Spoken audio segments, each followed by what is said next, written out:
అందరికీ నమస్కారం. పూర్వజన్మలో నేను చేసిన పుణ్యమో లేక భగవంతుడిచ్చిన వరమో నాకు తిరుమల తిరుపతి దేవస్థానములపైన రీసెర్చ్ చేయుటకు అవకాశము దొరికినది. 1978వ సంవత్సరంలో మైసూరు యూనివర్సిటీలో పిహెచ్డికి జాయిన్ అయిన తరువాత తిరుమల తిరుపతి దేవస్థానములపైన రీసెర్చ్ చేయాలని ఆలోచన కలిగినది. అక్కడ మా ప్రొఫెసర్ పికే మిశ్రా గారితో డిస్కస్ చేసి యూనివర్సిటీ మూలముగా అనుమతి పొందినాను. 1978వ సంవత్సరం తిరుమల తిరుపతి దేవస్థానం అప్పుడు ఎగ్జిక్యూటివ్ ఆఫీసర్గా పివిఆర్కే ప్రసాద్ గారు ఉండేవారు. అతని ఇంటికి వెళ్ళి నేను నా భార్య కలిశాము. సార్, ఈ విధంగా మేము పిహెచ్డి చేయాలనుకుంటున్నాను, తిరుమల తిరుపతి దేవస్థానములపైన నాకు పర్మిషన్ ఇవ్వాలి, నివసించుటకు కూడా నాకు ఒక కాటేజీ కావాలని రిక్వెస్ట్ ఇచ్చాను. తాను చాలా సంతోషపడి నాకు మంగళబావి కాటేజెస్లో ఒక కాటేజీ అలాట్ చేశారు.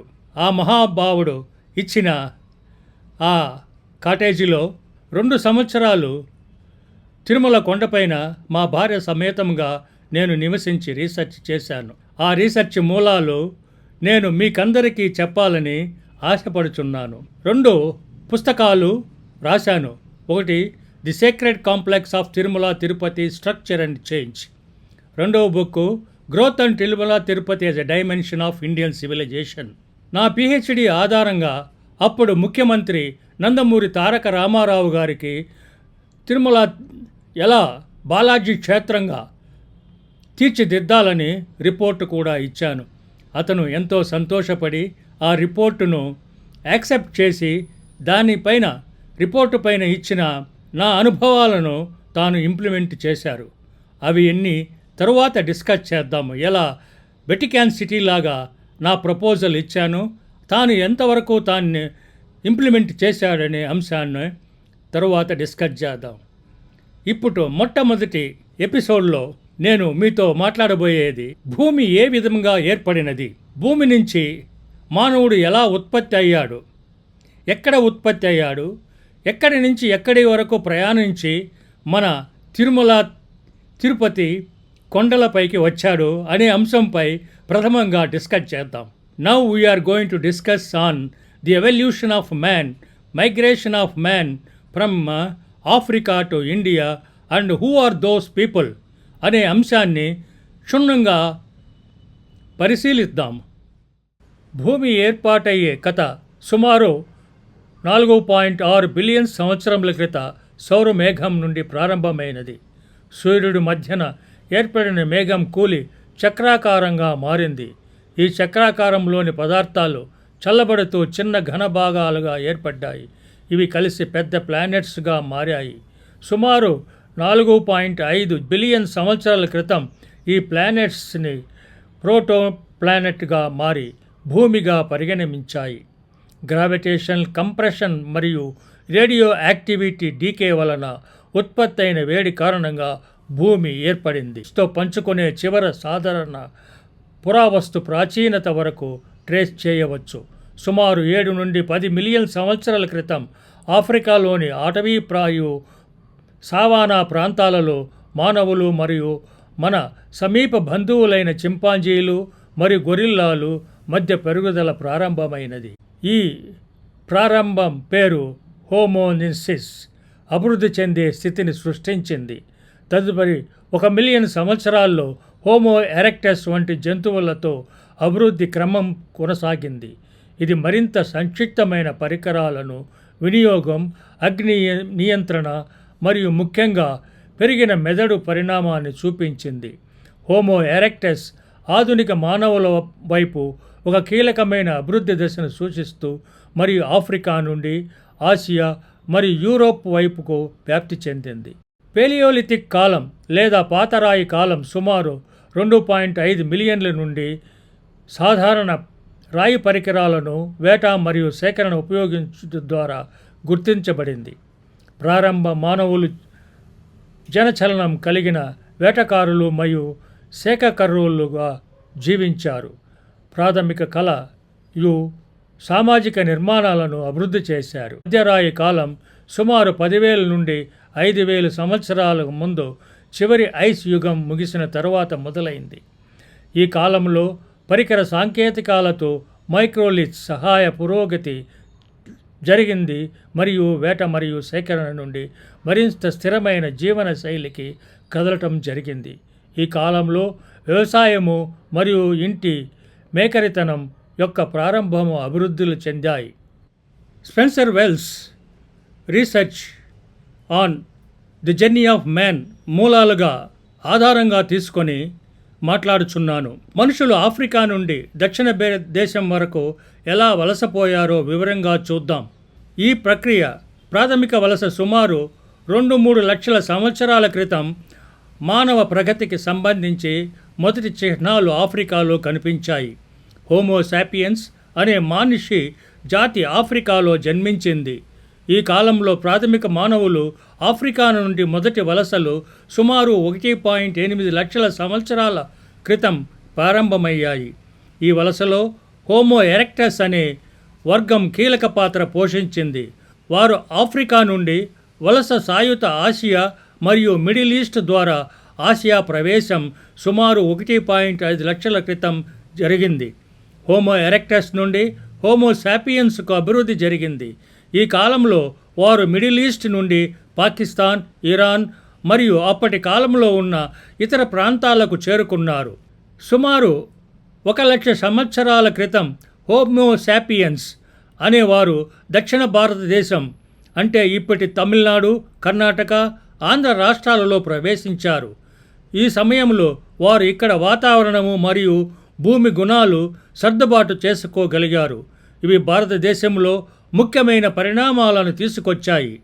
సుమారు 10,000 సంవత్సరాల క్రితం భారతదేశంలో ప్రవేశించిన తరువాత హోమో సాపియన్స్ వివిధ సాంస్కృతిక మార్పులకు లోనయ్యారు. వారు స్థానిక వాతావరణం, పంటల సాగు మరియు అనుకూలమైన జీవన శైలిని అలవర్చుకున్నారు. ఈ కాలంలో సంస్కృతి మరియు భాషా మార్పులు చాలా వరకు జరిగాయి. ఇప్పుడు మీరు చూస్తున్నది Spencer Wells research on genetical study on human population all over the world. He has analyzed the data on Tamil Nadu populations.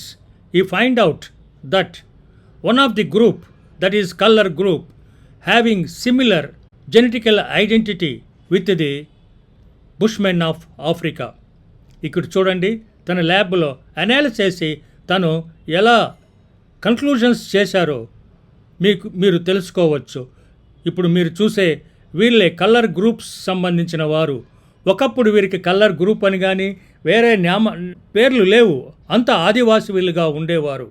వాళ్ళలోనే over a period of time గ్రూపులు డివైడ్ అయ్యి వేరే ప్రాంతాలకు ఆహారం కోసం మైగ్రేట్ అయ్యి ఎక్కడ వాళ్ళకు ఆహారం ఎక్కువగా దొరుకుతుందో అక్కడ స్థిరపడి అక్కడ గ్రామాలుగా ఏర్పడి అక్కడ వాళ్ళు నివసించారు. There is no archaeological evidence for a human presence in India until 30 or 35,000 years ago. It's amazing for me to think that as I look out on the subcontinent of India, that people are carrying this signpost in their DNA. From Africa to Australia, and now, for the first time, the missing link we found in India. The genetic evidence of modern man's first coastal migration to Australia. I've got some really exciting news. Oh, good. Let's take a look at it. I'll show you. Yeah. If you look at this particular position, see that change from C to T? T, yes. That's the marker. We've done it. This tiny spelling mistake occurred around 2,000 generations ago. It proves that our African ancestors did pass through here on their way to Australia. In the end, one man from a small village west of Madurai had the answer. It had been passed down to him from the very first humans to set foot in India. And here he is. One microscopic change rewrites the history of an entire continent. And that feels pretty awesome. Neolithic period అనేది మన చరిత్రలో ఒక కీలకమైన దశ. ఇది సుమారు 8,000 నుంచి 3,000 సంవత్సరముల క్రితం జరిగినది.